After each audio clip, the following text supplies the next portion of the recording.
How to use Meta AI in Messenger group chat? Watch this video till the end.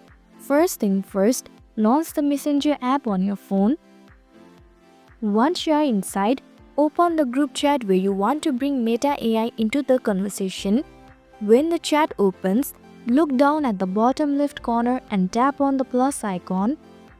A small menu will appear with different tools and features. If you spot Meta AI, simply tap on it. But if you don't see the Meta AI button, don't worry, there is another way. Just head back to the message bar and tap on it. Here type the address symbol and select Meta AI. Now type in your prompt. After you finish typing your prompt, hit the send button. Within a moment, Meta AI will reply directly inside the group chat, and everyone in the conversation will be able to view the response.